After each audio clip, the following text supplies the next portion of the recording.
বাংলার সমাজ দর্শনে ও সংস্কৃতি ভাবনায় শ্রী চৈতন্যের অবদান অনস্বীকার্য। প্রাক চৈতন্য যুগে, বিশেষ করে 1200 খ্রিস্টাব্দে তুর্কি সুলতান বখতিয়ার খিলজির বাংলা দখলের পর থেকে বাংলার প্রজারা ভীষণভাবে নিষ্পেষিত হয়েছে। চৈতন্যদেবের সময় বাংলার শাসক ছিলেন আলাউদ্দিন হোসেন শাহ। 15 খ্রিস্টাব্দে এসে বিনা রক্তপাতের সেই অবস্থা থেকে উত্তরণের পথ খুঁজে দিয়েছিলেন শ্রী চৈতন্যদেব। সুলতানি ফরমানের বিরুদ্ধে শ্রীকৃষ্ণের ভাবধারাকে সামনে রেখে বাংলার অগণিত জনতাকে সংগঠিত করে সত্যাগ্রহে নেমেছিলেন চৈতন্যদেব। সম্ভবত এই সত্যাগ্রহ হয়েছিল ভারতবর্ষের প্রথম সত্যাগ্রহ আন্দোলন। ঈশ্বরচন্দ্র বিদ্যাসাগর, রাজা রামমোহন রায়দের আগে বাংলার প্রথম নবজাগরণ এসেছিল শ্রী চৈতন্যদেবের হাত ধরে। এক কথায় ক্ষয়িষ্ণু পশ্চাৎপদগামী বাংলায় নবজাগরণের প্রথম রূপকার ছিলেন শ্রী চৈতন্যদেব। 1486 সালের 18 ফেব্রুয়ারি বাংলার নদিয়াতে হিন্দু ব্রাহ্মণ পণ্ডিত শ্রী জগন্নাথ মিশ্র ও শ্রীমতী শচী দেবীর গৃহে জন্মগ্রহণ করেছিলেন চৈতন্যদেব। তার জন্ম নাম ছিল বিশ্বম্ভর মিশ্র। তিনি গৌড়বঙ্গের বিশিষ্ট সমাজ সংস্কারক ছিলেন এবং গৌড়ীয় বৈষ্ণব ধর্মের প্রতিষ্ঠাতা ছিলেন। তিনি সমাজ ও সাহিত্যকে আমূল পাল্টে দিয়ে মধ্যযুগে বাংলায় নবজাগরণের সূচনা করেছিলেন। ঠিক কি করেছিলেন চৈতন্যদেব? কিভাবে সমাজ সংস্কার করেছিলেন তিনি? বলা হয়, জাতি বর্ণ নির্বিশেষে ব্রাহ্মণ থেকে ক্ষুদ্র নিগোষ্ঠী পর্যন্ত শ্রীহরি নাম, ভক্তি ও হরে কৃষ্ণ মহামন্ত্র বিতরণ করেন তিনি। সেই সময় সমাজের সমস্ত সংকীর্ণতার উপরে উঠে কিভাবে তা করেছিলেন তিনি। আর বাংলার সমাজ সংস্কৃতি ও সাহিত্যে চৈতন্যদেব আজও কতটা এবং কিভাবে গুরুত্বপূর্ণ। নমস্কার, আমি দীপেন আর আপনারা দেখছেন নিউজ ভ্যানগার্ড। শ্রী চৈতন্যদেবের জীবনী ও জীবন দর্শন নিয়ে একটি বিশেষ অনুষ্ঠানে আজ আমার সাথে রয়েছেন আগরতলা ইস্কন হরেকৃষ্ণ মন্দিরের প্রচার ইনচার্জ সুবিমল চৈতন্য দাস ব্রহ্মচারী এবং ধর্মপ্রচারক শ্যাম সুপ্রকাশ দাস ব্রহ্মচারী। দুজনকেই স্বাগত আজকের অনুষ্ঠানে। সুবিমল প্রভু, প্রথমে আপনার কাছে আসি। যে বলা হয় যে আপনারা তো বিশ্বজুড়ে ভাগবত দর্শনের প্রচার করছেন এবং বলা হয় যে ভাগবত দর্শনের সর্বশ্রেষ্ঠ প্রবক্তা ও প্রচারক হিসেবে আজও বর্ণিত চৈতন্যদেব। তো আজ অনুষ্ঠানের শুরুতেই চৈতন্যদেবের জীবনী সম্পর্কে একটু জানতে ইচ্ছে করছে। ওনার শৈশব, ওনার যৌবন কিভাবে কেটেছিল। তো শ্রী চৈতন্য মহাপ্রভুর জীবনী সম্বন্ধে যদি বলতে যাই, তাহলে তার পারিবারিক যে পূর্ব একটা সূত্র রয়েছে, লিঙ্ক রয়েছে, যেটি হচ্ছে চৈতন্য মহাপ্রভু যখন এই জগতে আবির্ভূত হন, তো তিনি কিভাবে আবির্ভূত হন? শ্রীকৃষ্ণ চৈতন্য প্রভু জীবে দয়া করি সপার্ষদ স্বীয়দাম সহ অবতরী।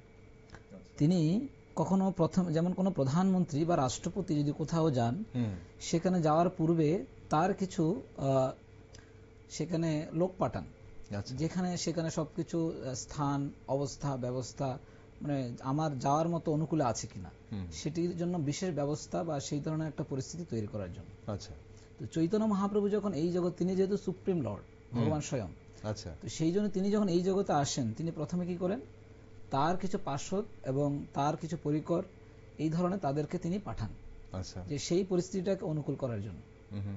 তো সেইভাবে তিনি প্রথমে স্বপার্ষদ স্বীয়ধাম, স্বীয়ধাম মানে নিজের ধাম, আচ্ছা, তো গোলক বৃন্দাবন বা যেটা হচ্ছে নবদ্বীপ ধাম, তিনি প্রথমে সেই ধামকে এই জগতে পাঠান এবং ধামে বসবাস করার জন্য সেই স্থানকে অনুকূল পরিস্থিতি তৈরি করার জন্য তার পার্ষদ পরিকরদের পাঠান। যেভাবে প্রথমে পাঠিয়েছিলেন, যে আমরা জানি আগে অভিন্ন যেই শ্রীহট্ট ছিল বাংলার, এখন বর্তমান যেটি সিলেট, সেই শ্রীহট্ট সিলেটে চৈতন্য মহাপ্রভুর যে ঠাকুরদা বলতে পারেন, উপেন্দ্র মিশ্র।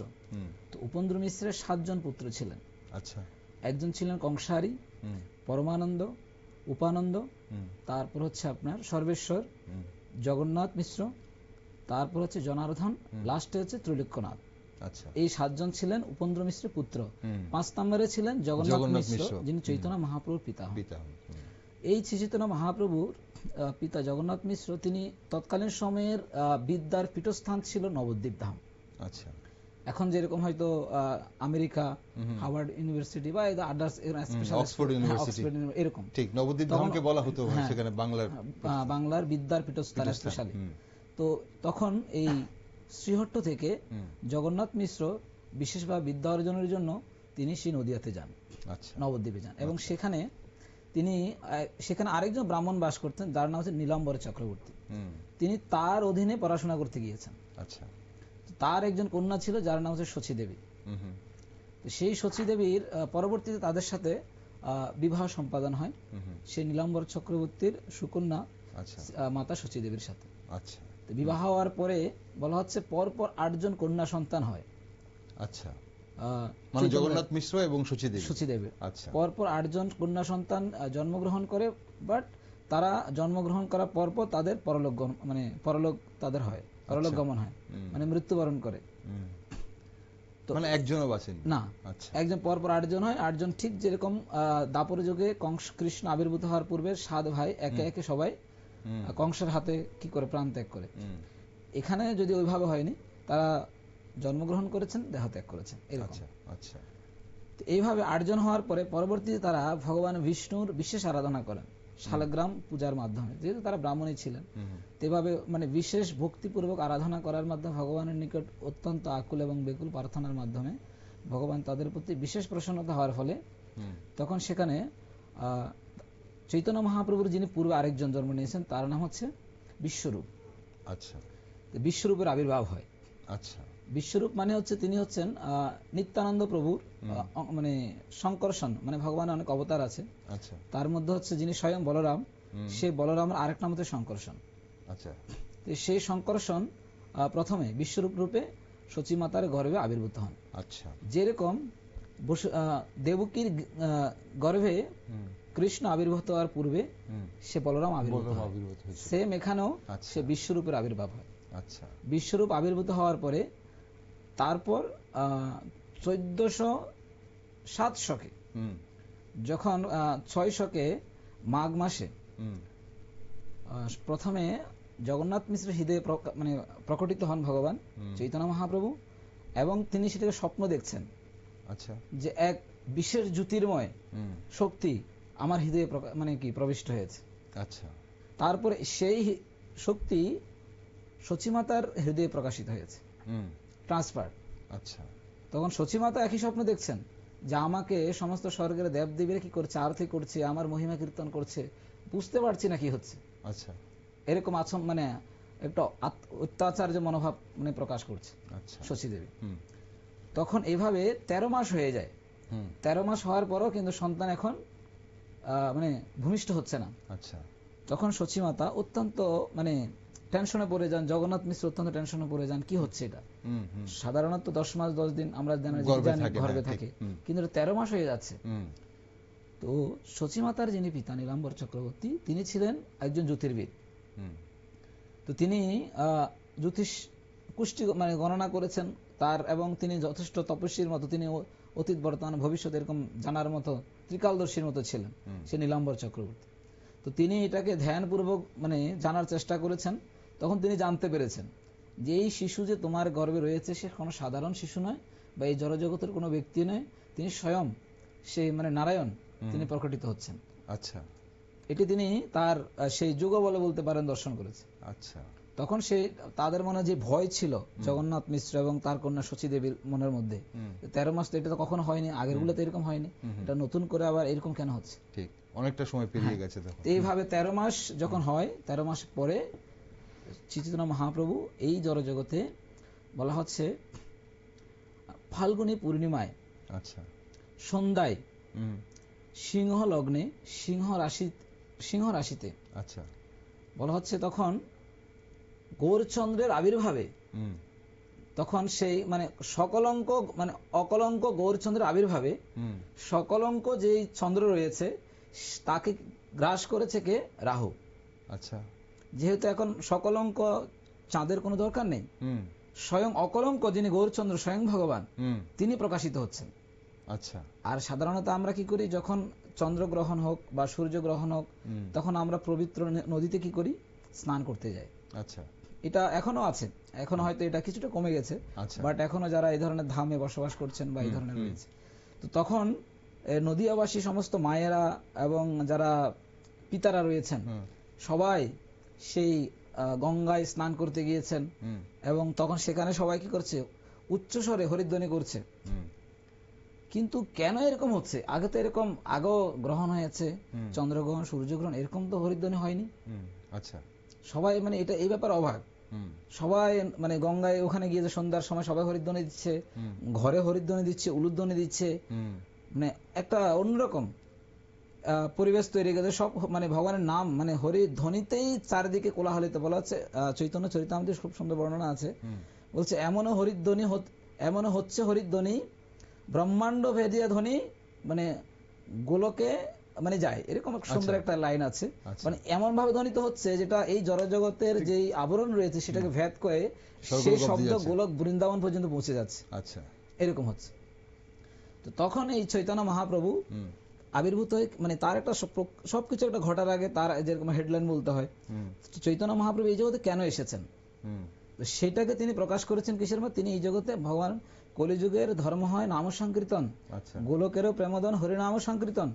এই গোলকের যেন এখন আমেরিকার যদি কিছু মানে বস্তু থাকে, তার মানে সেই বস্তু কে মানে ওখানে যারা আছে তারা সেখান থেকে স্পেশাল কোনটি আছে তারা জানে, এবং সেটা যদি আমাদেরকে দিতে চায় তাকে আনতে হবে, আমরা এখান থেকে গিয়ে বুঝতে পারবো না। আচ্ছা, তো চৈতন্য মহাপ্রভু এই কলিযুগের মানুষ অধপতিত জীবদের কি করে এই পাপময় জীবন থেকে উদ্ধার করতে পারে, এবং স্পেশাল কি হতে পারে এই এমন কলিযুগের মানুষ এত রোগ। সেদিন আমি বলেছিলাম প্রায় না অল্পায়স কলস্মিনী যোগজনা মন্দ সুমন্দ মতে মন্দ ভাগ্যই উপদ্রুতা।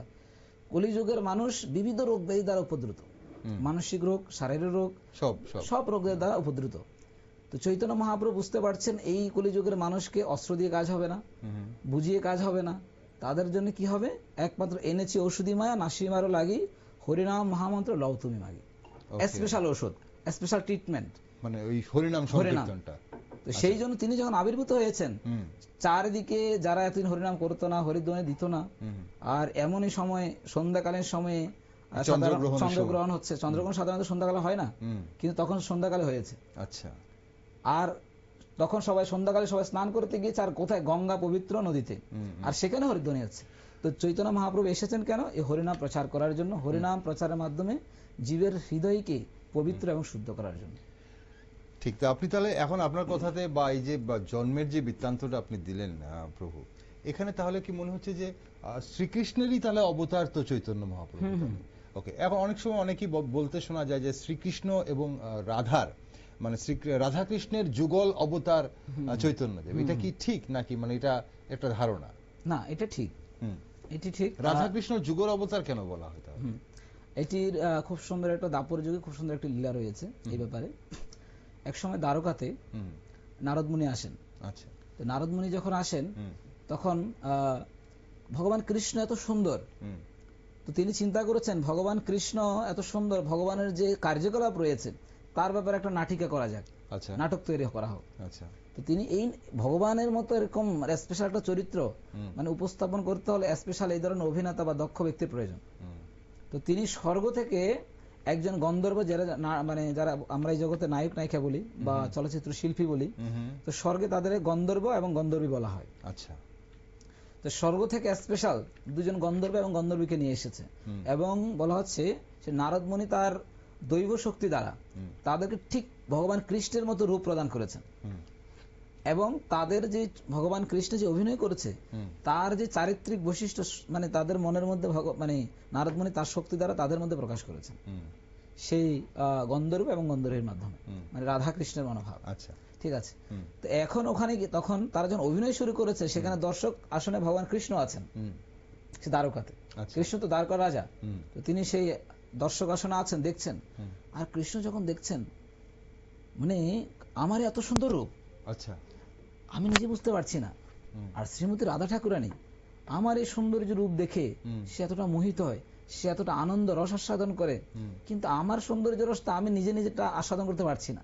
আচ্ছা, তখন তিনি তার মনের মধ্যে একটা আকাঙ্ক্ষা তৈরি হয়েছে, তাহলে এই রস আস্বাদন করতে হলে আমাকে কি করতে হবে? তখন তিনি মনে মনে ধারণা, তার মানে আমাকে রাধা অঙ্গ কান্তি লইয়া, রাধা ভাব সঙ্গ লইয়া হুম, তার মানে আমাকে কোথায় নতুন করে আবির্ভূত হতে হবে। আচ্ছা, আর সেই রাধা কান্তি এবং রাধা শরীরের মানে রূপ, হুম, যে কালার, হুম, সেটি আর হচ্ছে ভাব, রাধারানীর যে ভাব, রাধারানীর ভাব কি, হে কৃষ্ণ আচ্ছা, তুমি কোথায়। যেমন কখনো যদি কৃষ্ণ কুঞ্জ থেকে কোথাও চলে গেছেন, হুম, আর মানে রাধারানী কৃষ্ণের অদর্শনে মর্মাহত হয়ে যান, আচ্ছা, তো এই যে ভাব, হুম। কৃষ্ণ দর্শন করার যে আনন্দ রস, হুম, সেটা সাধারণত রাধারানী উপভোগ করেন।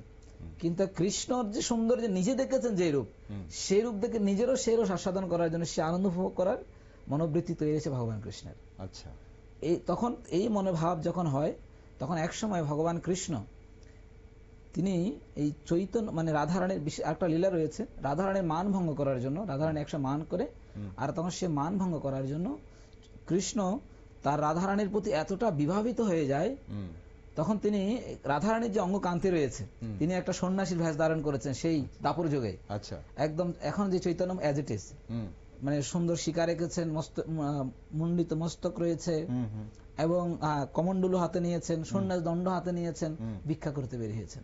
আচ্ছা, কোথায়? হুম, সেই রাধারানীর কুঞ্জে, রাধারানী যেখানে কৃষ্ণের সাথে মান করে অবস্থান করছেন, হুম, এবং সেখানে ভিক্ষা করতে গিয়েছেন। তৎকালীন সময় এরকম ছিল, কোন সন্ন্যাসী যদি আসে, আমার যাই কিছু অবস্থা হোক, হুম, যেমন সীতামায়া, রাবণ এসেছে, হুম, তারপরে ঘরে কেউ নেই, হুম। কিন্তু সন্ন্যাসীকে ভিক্ষা না দিলে অমঙ্গল হবে, এই চিন্তা করে ভিক্ষা দিতে বেরিয়েছেন। হুম, তো রাধারানী এই চিন্তা করেছেন, আমার গিয়ে সন্ন্যাসী এসেছে, এখন না দিলে কিরকম হবে, কিন্তু তিনি চিন্তা মানে ইয়ে করেছেন, মান করেছেন, আমি ঘর থেকে বেরোবো না। হুম, কিন্তু অন্যান্য সখীরা আছে, বলছে আরে গৃহস্থ মানে গৃহস্থ যদি না যায়, তাহলে সন্ন্যাসী বলছে কিছু নেবে না। আচ্ছা, এরকম পরিস্থিতি। আচ্ছা, মানে তাহলে রাধারানীকেই বেরোতে হবে তো? হ্যাঁ, রাধারানীকে বেরোতে হবে। তখন বাধ্য হয়ে হুম, শ্রীমতী রাধা ঠাকুরানী বের হয়েছেন। হুম, আর বের হওয়ার পরে যখন দেখছে যে আমার মতো দেখতে রূপ, হুম, এত সুন্দর, হুম, কি হতে পারে।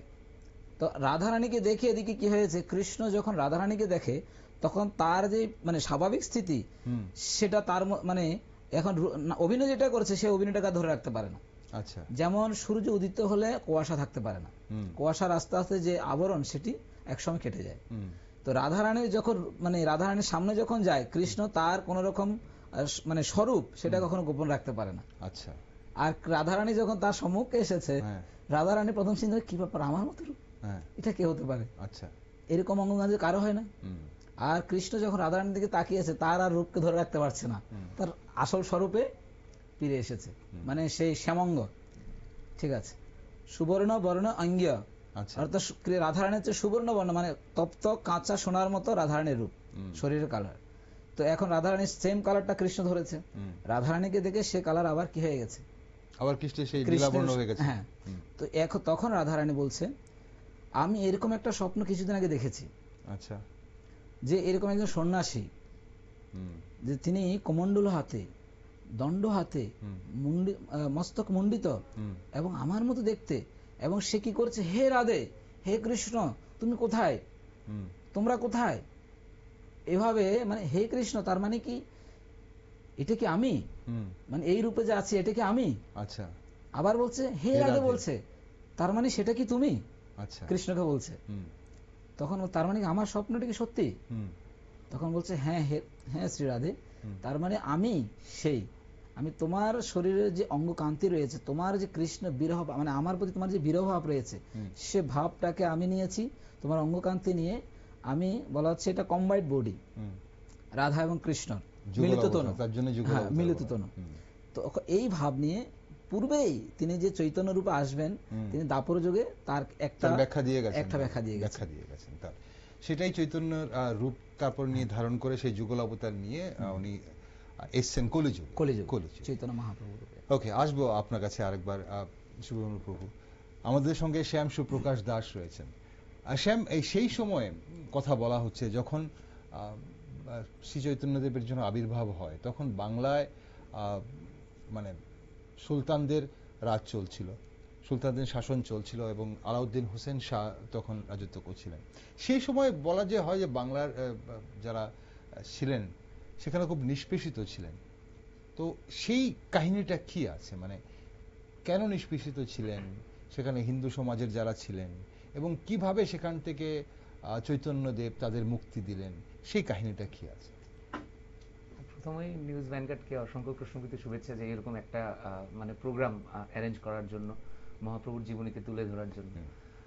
আর পাশাপাশি সমস্ত দর্শককে অভিনন্দন জানাচ্ছি, কৃষ্ণবীতে শুভেচ্ছা জানাচ্ছি। তো প্রথম যে আপনি যেটা বললেন, তৎকালীন সময়ে আমাদের চৈতন্য মহাপ্রভু কিভাবে বাংলার সবাইকে পরিত্রাণ করেছিল সেই যে আমাদের যেই শাসন ছিল তৎকালীন সময়ে, সেই শাসন থেকে হুসেন শাহর আমলের, তৎকালীন বাংলার নবাব ছিলেন হুসেন শাহ, আর আমাদের যে নবদ্বীপ মায়াপুর ধাম আছে সেটার দায়িত্বে ছিলেন চাঁদ কাজী। আচ্ছা। তো চৈতন্য মহাপ্রভু হরিনাম সংকীর্তন করতেন, হরিনাম সংকীর্তন করতে বিভোর হতেন। তখন সবাই তখন ওখানে চৈতন্য মহাপ্রভুর এই সুন্দর লীলা দেখে, মানে চৈতন্য মহাপ্রভু এত সুন্দরভাবে নির্বিচার, মানে কি বলবো, জাতি ধর্ম বর্ণ নির্বিশেষে সবাইকে সঙ্গে নিয়ে হরিনাম গুণগান গাইছেন, হরে কৃষ্ণ মহামন্ত্র করছেন। মানে সেটার মধ্যে কোনো ধরনের অস্পৃশ্যতা নেই, ছোঁয়াছুঁয়ি নেই, ও নিচু জাতি, ওকে ছুবো না, ওকে ছুলে স্নান করতে হবে, সেরকম কিছু নেই। মহাপ্রভু সবাইকে মানে কৃপা বর্ষণ করছেন, হরিনাম সংকীর্তন করছেন। সেটা দেখে ঈর্ষান্বিত হয়েছে কিছু ব্রাহ্মণ। আচ্ছা। আমাদের তৎকালীন সময় তো সেখানে ছিল এই জিনিসগুলো, তো অস্পৃশ্যতা ছিল। তো আমাদের ঈর্ষান্বিত হয়ে গেছিল কিছু ব্রাহ্মণ সমাজের লোক। আচ্ছা। তো কিছু ব্রাহ্মণ ঈর্ষান্বিত হয়ে গিয়ে চাঁদ কাজীর কাছে কমপ্লেন করেছে যে উনি রাস্তাঘাটে হরিনাম সংকীর্তন করছে, এটা তো কোনোভাবেই মানানসই নয়, এটাকে আপনি বন্ধ করুন। আচ্ছা। তো এমনি চাঁদ কাজী মুসলিম সম্প্রদায় হরিনাম সংকীর্তন শুনতে পারে না, তার মধ্যে আবার আমাদের ধর্মের লোক, আমাদের স্বধর্মের লোক বর্তমান সমাজেও হরিনাম শুনলে মানুষের গা জ্বালা করে। এটা সত্যটা আমাদের মানতে হবে। আমরা যখন বর্তমান সমাজে আগরতলাতে হরিনাম সংকীর্তন করি আমরা প্রত্যেক উইকেন্ডে শনিবারে, তখনও কিছু কিছু মানুষ, ম্যাক্সিমাম করে না, কিছু মানুষ করে, অসন্তোষ প্রকাশ করেন কিছু। তৎকালীন সময়ও ছিল। তো ওদের কমপ্লেনে, ব্রাহ্মণদের কমপ্লেনে চাঁদ কাজী সেই হরিনাম সংকীর্তনে চাঁদ কাজী লোক পাঠিয়ে প্রায় 10, 15, 20 এরকম মতো মৃদঙ্গ, মানে খোল যাকে আমরা বলি, মৃদঙ্গ ভেঙে দিয়েছে। আর যারা যারা ছিল হরিনাম সংকীর্তনে সবাইকে প্রহার করেছেন। আচ্ছা। তারপরে সেই খবর মহাপ্রভুর কাছে গেছে। এবার মহাপ্রভু, মানে কি বলবো, মহাপ্রভুর মতো করুণা কেউ করতে পারে না, এরকম একটা ভাব মহাপ্রভু। তখন মহাপ্রভু সবাইকে করুণা করে, কিন্তু যদি শুনে কোনো বৈষ্ণবকে কেউ নিগ্রহ করে, তখন মহাপ্রভু এতটা রাগ হয়েছেন, মহাপ্রভু যে ঠিক আছে চলো আমরা সবাই চাঁদ কাজীর বাড়ি যাবো। কিভাবে যাব? হরিনাম সংকীর্তন করতে, পাশাপাশি এখানে আবার বাংলাদেশে ঢুকছি। তো হরিনাম সংকীর্তন করতে করতে আমরা চাঁদ কাজীর বাড়ি যাব। লক্ষ লক্ষ নরনারী, লক্ষ লক্ষ মহাপ্রভুর হরিনাম সংকীর্তনে আন্দোলনকারী যারা যারা ভক্ত ছিলেন, সবাই মিলে খুল করতাল সঙ্গে নিয়ে হরিনাম করতে করতে মশাল নিয়ে সেই চাঁদ কাজীর বাড়ির উদ্দেশ্যে রওনা হলেন। গেলেন, গিয়ে চাঁদ কাজীর বাড়ির উঠোনে হরিনাম সংকীর্তন করছে, আর চাঁদ কাজী ছিলেন উপরে। চাঁদ কাজী তো ভয়ে ভিতরে লুকিয়েছিলেন। চাঁদ কাজীকে বলছে চৈতন্য মহাপ্রভু এসছেন হরিনাম সংকীর্তন করতে। তখন চাঁদ কাজী মহাপ্রভুর সামনে গিয়ে কি বলবে, কিছু না বলে, মহাপ্রভুর এত সুন্দর রূপ দেখে, জ্যোতির্ময় রূপ, জ্যোতি বেরোচ্ছে মহাপ্রভুর শরীর থেকে, আর শত শত ভক্ত থেকে মহাপ্রভুর চরণে লুটিয়ে পড়েছে এবং মহাপ্রভুকে সম্বোধন করছে ভাগ্নে বলে।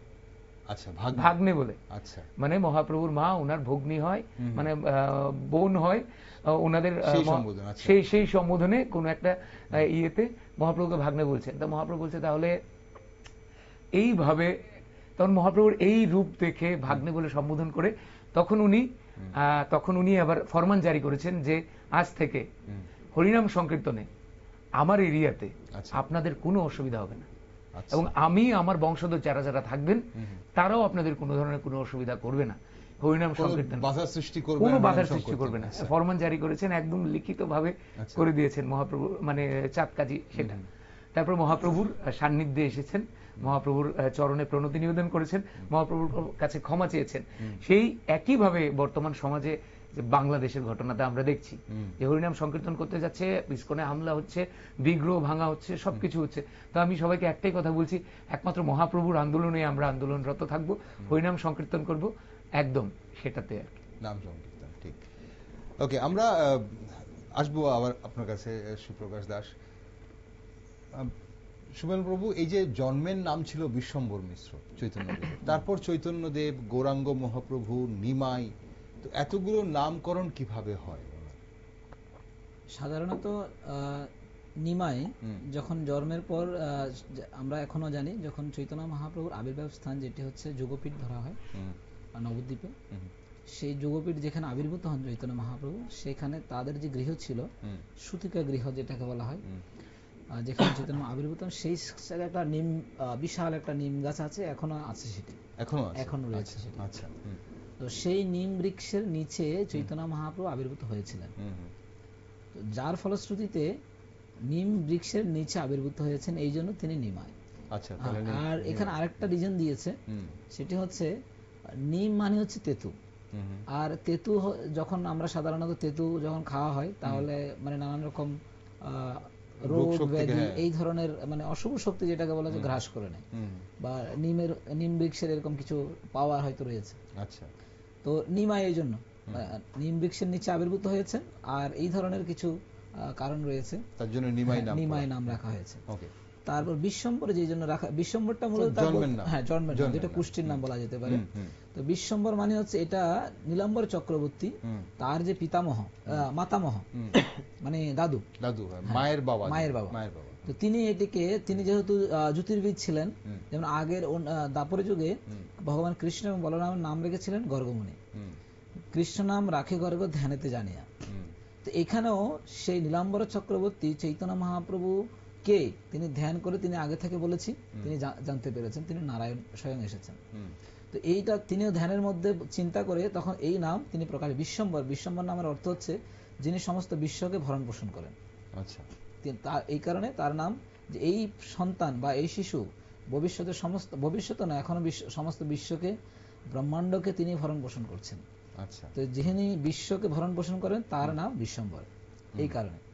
আর শ্রী চৈতন্য মহাপ্রভু তিনি যখন সন্ন্যাস দীক্ষা গ্রহণ করেন, আচ্ছা, তার আগে তিনি দীক্ষা যখন গ্রহণ করেন তার গুরুদেবের কাছ থেকে, তখন ওই চৈতন্য, তারপর তিনি যখন সন্ন্যাস গ্রহণ করেন, যিনি তার দীক্ষা গুরু হচ্ছে আপনার ঈশ্বরপুরী, আচ্ছা, আর তার সন্ন্যাস গুরু হচ্ছে কেশব ভারতী। আচ্ছা। তো কেশব ভারতী তাকে তখন সন্ন্যাস দীক্ষা নেওয়ার পর তাকে চৈতন্যর সাথে পাশাপাশি শ্রীকৃষ্ণ চৈতন্য মহাপ্রভু উপাধি দেন। আচ্ছা, শ্রীকৃষ্ণ চৈতন্য মহাপ্রভু। হ্যাঁ, এইটা হচ্ছে লাস্ট মানে সন্ন্যাস দীক্ষা, সন্ন্যাস নাম। ওকে। চৈতন্য মহাপ্রভু, গৌরাঙ্গ মহাপ্রভু, নিমাই। আর গৌরাঙ্গ নামটি আপনি যেটা বলেছেন, গৌরাঙ্গ মানে তার শরীরটি যেহেতু বলেছি রাধারানী, হ্যাঁ, গৌর মানে গৌর একদম তপ্ত কাঁচা সোনার মতো উজ্জ্বল। আচ্ছা, এই কারণে তার নাম হচ্ছে গৌরাঙ্গ। ঠিক এভাবেই বিভিন্ন নামে কিন্তু অভিহিত হন চৈতন্য মহাপ্রভু। এখন চৈতন্য মহাপ্রভুর কথা আমরা যখন আলোচনা করছি, ওনার জীবন নিয়ে আমরা আলোচনা করছি, ওনার দর্শন নিয়েও আমরা আলোচনা করব, কিন্তু বাঙালির জীবনে কীর্তন একটি অবিচ্ছেদ্য অঙ্গ। আর বলা হয় যে বাংলার কীর্তনের আধুনিক রূপকার চৈতন্যদেব। কীর্তন আসলে কাকে বলি আমরা?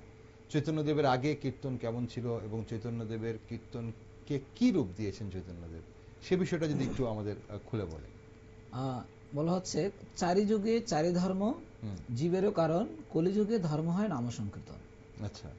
তো প্রত্যেকটা যুগে আলাদা আলাদা ধর্ম রয়েছে সেই সমস্ত লোকের চেতনা অনুসারে।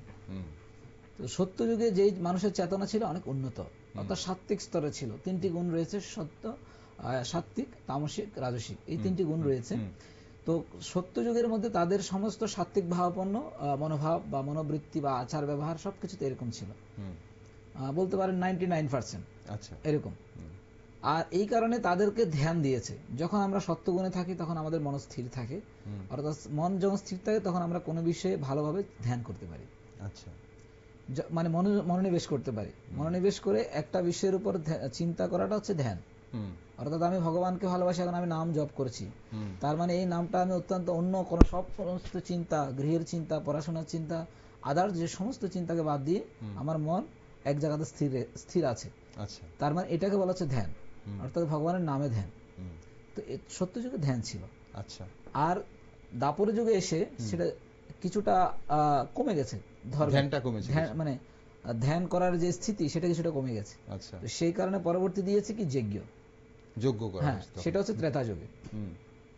তো ত্রেতা যুগে যখন যজ্ঞ এসেছে, দাপর যুগে এসেছে বিগ্রহ অর্চন।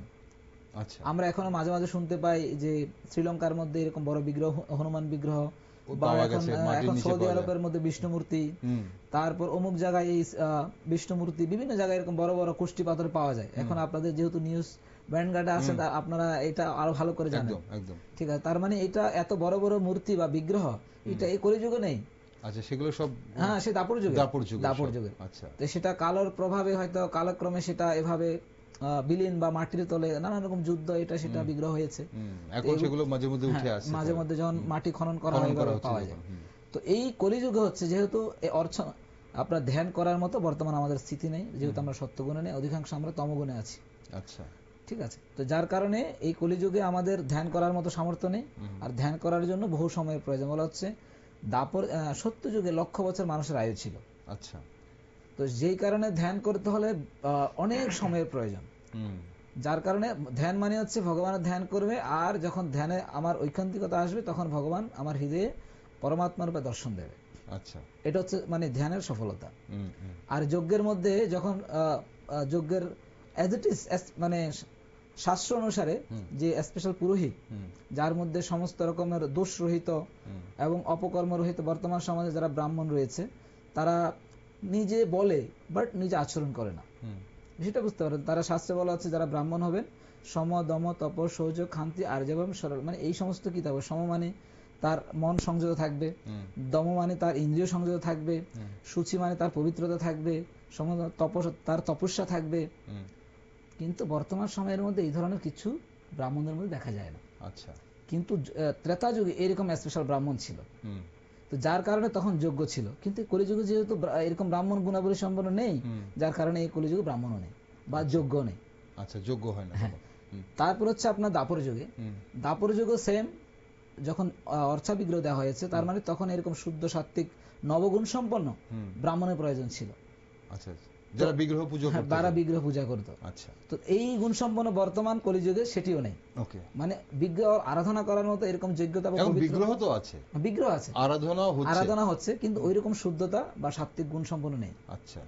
তো যার কারণে এই কলিযুগের মধ্যে না দিয়েছে ধ্যান, না দিয়েছে যজ্ঞ, না দিয়েছে বিগ্রহ অর্চা। বিষয়টা বোঝা গেল।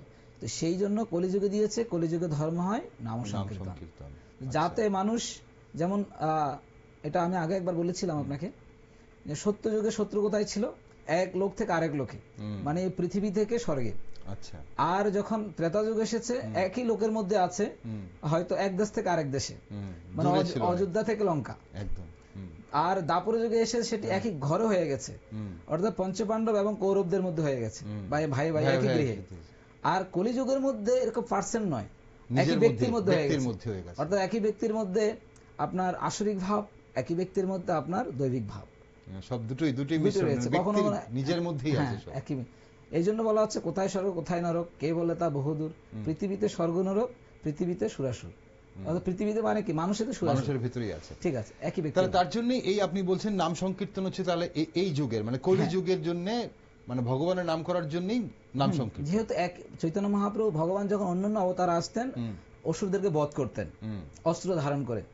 আমরা সেটা সত্য যুগও দেখি, ত্রেতা যুগও দেখি, দাপর যুগও দেখি। কিন্তু এই কলিযুগে চৈতন্য মহাপ্রভু উদার যে অবতার রূপে এসেছেন, অস্ত্র ধারণ করছেন না, অপরাধ করছে, দোষ করছে, আসরিক ভাবসম্পন্ন ব্যক্তি আছে, কিন্তু তাদেরকে কি করছেন? অস্ত্র ধারণ করে হত্যা করছেন না।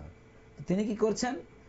হরি নাম রূপে প্রেম দিয়ে জীবত মানে সমস্ত জগৎ উদ্ধারেম, এরকম একটা ইয়ে আছে। ওকে, মানে প্রেম রস বিলি করে সেখানে জগৎকে উদ্ধার করছেন। প্রেম রস মানে হরি নাম রূপী যে প্রেম রস, সেটি বিতরণ করার মাধ্যমে তার হৃদয়ে যে আসরিক ভাব রয়েছে সেটিকে তিনি দমন করছেন, এবং তার মনের মধ্যে যে অশুভ ভাব সেটাকে কাটিয়ে তাকে ভগবত ভক্তিরূপ যে প্রেমধন সেটিকে দান করছেন, যেটাকে বলা হচ্ছে গোলকের প্রেমধন।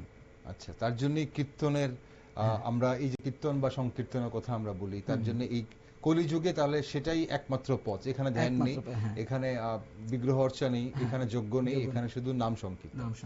কিছুক্ষণ আগে সুপ্রকাশ আপনি বলছিলেন যে এই যে নাম সংকীর্তনে অনীহা বা নাম সংকীর্তনে অসন্তোষ প্রকাশ করার ব্যাপারটা, এখন কলিযুগে বা আজকের বর্তমান যুগে আমরা যদি বলি যে আজকাল ডিজিটাল যুগ, যেখানে হাতের মুঠোয় আমার গোটা বিশ্ব, সেখানে আমার ধর্মের এই কীর্তন বা এই যে কীর্তনের মাধ্যমে আমার বাংলায় সমাজে একসময় নবজাগরণ হয়েছিল, প্রথম নবজাগরণ যেটাকে বলা হয়, বারেনেসা বলা হয়, তা সেখান থেকে আজকের পৃথিবীতে কীর্তন কতটা প্রাসঙ্গিক? আজকে তো আপনারা ধর্মপ্রচার করছেন, আপনারা করছেন এবং দেখছেন, কতটা প্রাসঙ্গিক বলে মনে হয় এবং কতটা তাৎপর্যপূর্ণ? আপনি যেটা বলছিলেন যে আইন অমান্য আন্দোলনের কথা বলে এই সত্যাগ্রহের কথা বলেছিলেন, তাই আমরা জানি যে ভারতবর্ষে প্রথম মানে ভারতবর্ষের মধ্যে যে বিদেশি শাসন যখন ছিল তখন আমাদের মহাত্মা গান্ধী জাতির পিতা, উনি আইন অমান্য আন্দোলন বা সত্যাগ্রহ করেছিলেন। কিন্তু উনি এই যে ভাবনাটা এটা কিন্তু মহাপ্রভুর জীবনী থেকে নিয়েছেন। আচ্ছা, এই যে সত্যাগ্রহ বা আইন অমান্য আন্দোলন সেটা মহাপ্রভুর জীবনী থেকে নিয়েছেন এবং উনি স্পষ্টত বারবার ব্যক্ত করেছেন আমাদের জাতির পিতা যে আমার যখনই আমি এই দেশের বিভিন্ন সংকট নিয়ে আমার চিন্তা হয়, সঙ্গে সঙ্গে আমি ভগবদ গীতা খুলে যে কোনো একটা পেজ পড়ি, যে কোনো একটা শ্লোক পড়ি, আমি সঙ্গে সঙ্গে সেটার সলিউশন পেয়ে যাই। আচ্ছা, তো একইভাবে উনি বলে গেছেন যে আমার যে এই আইন অমান্য আন্দোলন বা সত্যাগ্রহের বিষয়টা আমি মহাপ্রভুর জীবনী থেকে নিয়েছি, কারণ মহাপ্রভু যেই প্রথম ভারতের মধ্যে আইন অমান্য আন্দোলন করেছেন চাঁদকাজির বিরুদ্ধে এই হরিনাম সংকীর্তন করে। আর পাশাপাশি রইল বাকি যে এই হরিনাম সংকীর্তন কেন মানুষের অনীহা, ঠিক আজকের তারিখে সেটা কতটা তাৎপর্যপূর্ণ? তো প্রথমত অনীহা হলো হরিনাম সংকীর্তনে একমাত্র যখন হরিনাম সংকীর্তন করতো মহাপ্রভু, নিত্যানন্দ মহাপ্রভু এবং ওনার প্রার্থনা, তখন আমাদের তখন ছিল জগাই মাধায় ব্রাহ্মণ পরিবারের সন্তান ছিল।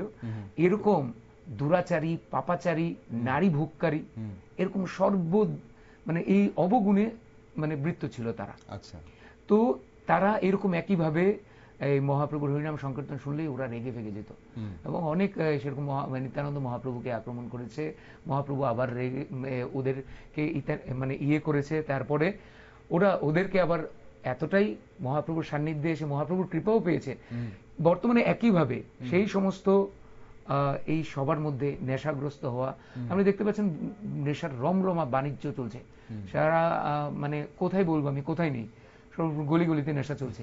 সরকার তার বিরুদ্ধে প্রোটোকলও করছে, খুব আইনি পদক্ষেপও নিচ্ছে, কিন্তু তারপরে কোথাও না এটা দমানো যাচ্ছে না নেশাকে।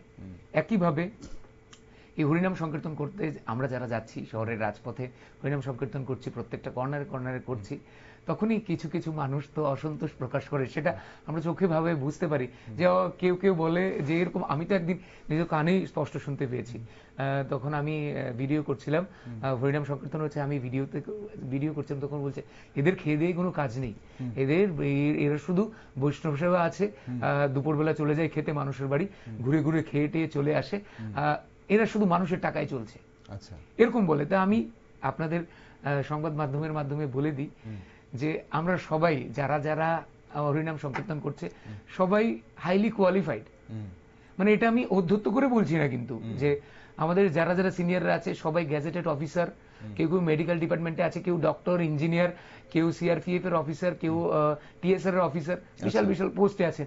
সারাদিন আমরা করি আপনারা যেই কাজটা, মানে আপনারাও কর্ম করেন, কর্ম করে আপনারা ওই কর্মের পরে যে সময়টা জীবনযাপনের জন্য যেটা করা সেটা আপনারাও কর্ম করেন, কিন্তু কর্ম করার পরে যে একটু আনন্দ পাচ্ছেন মদ খেয়ে, নারী ভোগ করে, ওই হোটেলে গিয়ে, ওই ভ্যালেন্টাইন ডে তো আমি দেখেছি কত ভিডিও ভাইরাল হয়েছে, ওই হোটেলের রুমে গিয়ে ওই এরকম করে নেশাগ্রস্ত হয়ে একে মেরে একে ধরে এর জায়গা হরণ করে, কিন্তু আমরা সেটা করি না।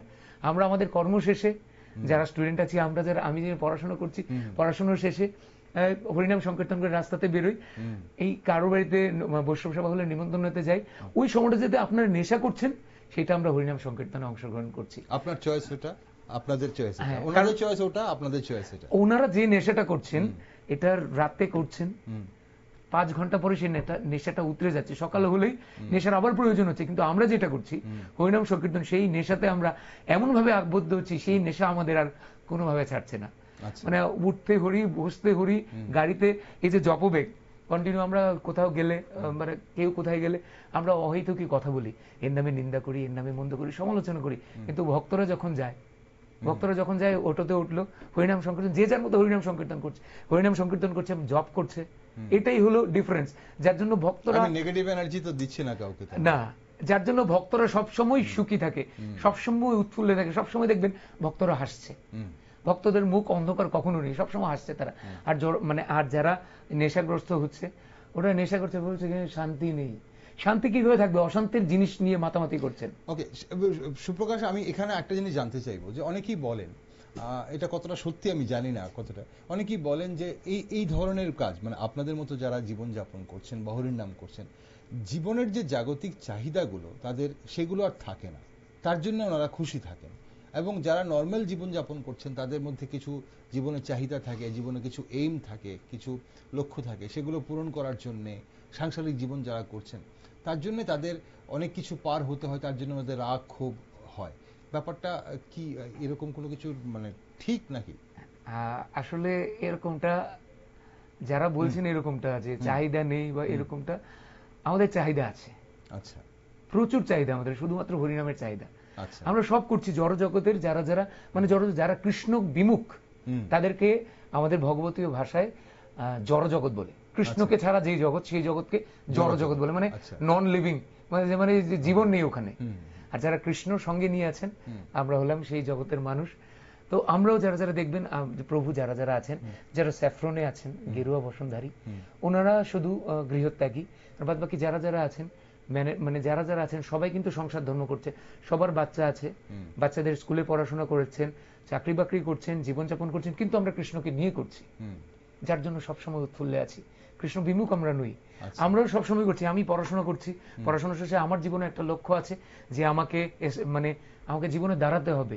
মানে আমি একটা ধরুন ব্যবসা বা চাকরি যে কোনো কিছু একটা করব, আমি আমার মা বাবাকে সুখী রাখবো, আমার পরিবারকে একটু স্বাচ্ছন্দ্য বোধ করাবো, সেটা কৃষ্ণকে নিয়ে, কৃষ্ণকে বিমুখ করে নয়। আচ্ছা, মানে আমরা হরিনাম বাদ দিয়ে নয়, না, আমরা হরিনাম করছি মানে আমরা মন্দিরে যাচ্ছি মানে যে আমরা সংসার ছেড়ে দিলাম তা নয়, আমরা সংসার দেখে ভগবত ভক্তি করছি। যে একজন খেলোয়াড় সে তার জীবনে সবকিছু করছে, খেলেও কিন্তু সে খেলার মাঠে যাচ্ছে, তার শরীর চর্চা করার জন্য হোক বা সেই খেলাটার জন্য।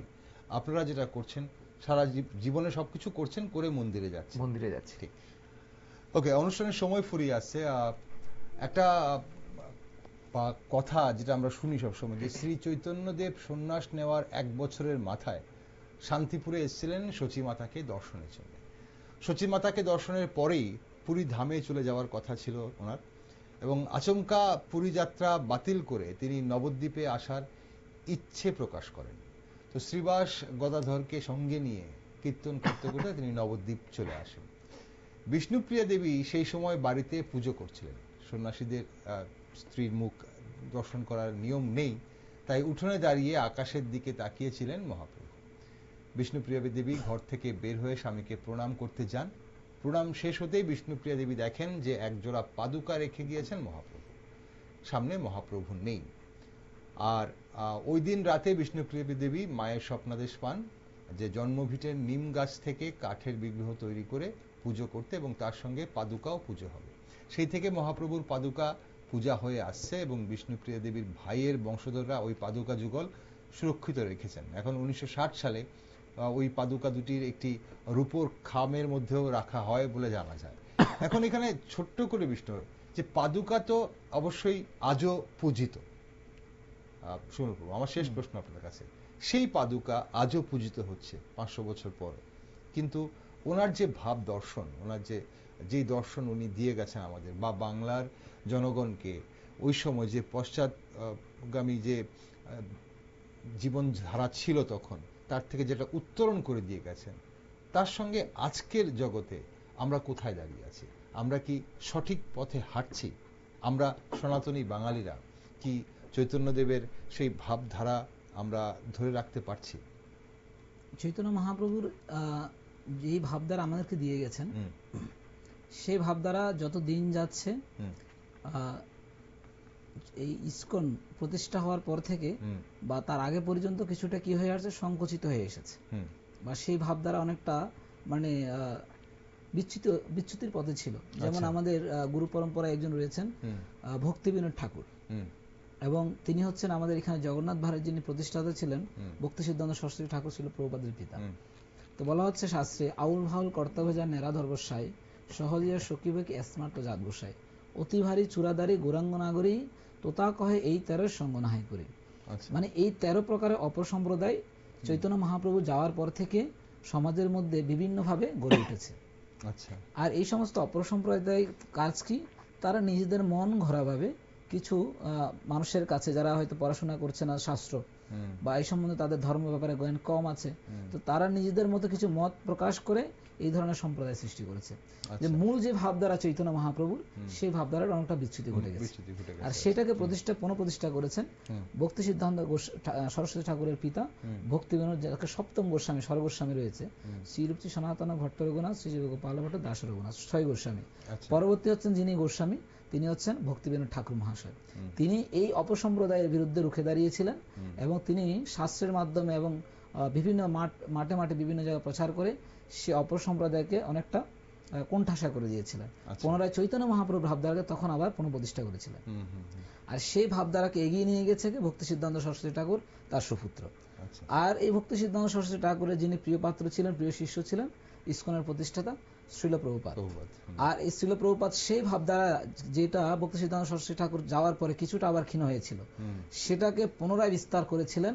সারা চৈতন্য মহাপ্রভুর যেটা ভবিষ্যৎবাণী ছিল, বলা হয়েছিল, পাপী যদি ছাড়ি ধর্ম দূরে দেশে যায়, আমার সেনাপতি ভক্ত যাইবে তথায়। অর্থাৎ এই যেখানে যাবে সেখানে যাবে। এবং চৈতন্য মহাপ্রভু মূল যেটা বাণী ছিল, পৃথিবীতে আছে যত নগরাদি গ্রাম, সর্বত্র প্রচার হইবে মোর হরিনাম। অর্থাৎ আমার যে ভাবধারা, সেটা সারা বিশ্বে প্রচারিত হবে নগরে গ্রামে। আর সেই ভাবধারাকে ইসকনের প্রতিষ্ঠাতা ছিল প্রভুপাদ সারা বিশ্বে 14 বার পরিভ্রমণ করে হরিনাম সংকীর্তনের সমস্ত নগরাদি গ্রামের মধ্যে করে দিয়ে গেছেন।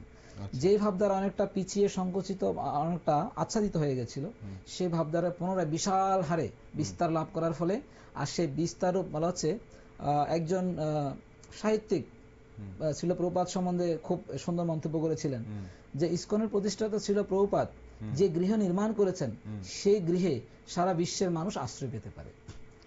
আজকে আমরা সেটা এরকম কথার কথা নয়, এটি সেটা বাস্তবতার সাথে আমরা দেখতে পাচ্ছি। ইসকনের ছত্রছায়ায় আজকে সারা বিশ্ব রয়েছে। তার জন্যই সেই ভাবধারা খুব সুন্দর। তার জন্যই অবশ্যই ইসকনকে নিয়ে বাংলাদেশের মৌলবাদীদের এতটা ভয় বোধ হয়। অনুষ্ঠানের সময় ফুরিয়ে গেছে আমার, না হলে আমরা এই আলোচনা আরো দীর্ঘায়িত করতে পারতাম, কারণ চৈতন্য প্রভুকে নিয়ে যখন আমরা আলোচনা করছি তখন আরো অনেক কিছু জানার ছিল, অনেক কিছু আলোচনার মাধ্যমে আমরা বুঝতে পারতাম, জানতে পারতাম। তবে আজকের জন্য অসংখ্য ধন্যবাদ সুজন প্রভু, আপনাকে ধন্যবাদ সুপ্রকাশ প্রভু, আপনাকে ধন্যবাদ সঙ্গে থাকার জন্য। আছে দর্শক বন্ধুরা, কিশোর বয়সেই মহাপ্রভুর অসামান্য পাণ্ডিত্য তাকে সারা ভারতের বিখ্যাত নিমাই পণ্ডিত নামে পরিচিত করে। ভারতবর্ষের চর্যাপদ, বৌদ্ধ সাহিত্যগুলি মহাপ্রভুর জ্ঞানে আবার উদ্দীপ্ত হতে লাগলো। কিন্তু নিজের দেশ বাংলায় হিন্দুরা তখন পরাধীন। তাদের শাসন করছে অত্যাচারী তুর্কি মুসলমানরা, যাদের কাছে হিন্দু মানেই কাফের। তুর্কিদের ভয়ঙ্কর অত্যাচারে নিপীড়িত বাংলা পায় মুক্তির দূতকে। কিন্তু মহাপ্রভু এই নিষ্ঠুর অমানবিক তুর্কিদের বিপক্ষে কোনো দিন অস্ত্র তুলে নেননি। তিনি এক নিরস্ত্র সত্যাগ্রহ আন্দোলন করেছিলেন। ঠিক কি করেছিলেন তিনি? বাংলার সমাজ ও সংস্কৃতিতে শ্রী চৈতন্যের অসামান্য অবদান নিয়ে আরো একটি বিশেষ টকশো নিয়ে অবশ্যই আমি আসব আগামীকাল রাত 9টায়। আর আপনারা সব নিউজ আপডেট দেখার জন্য চোখ রাখুন শুধুমাত্র নিউজ ভ্যানগার্ডে।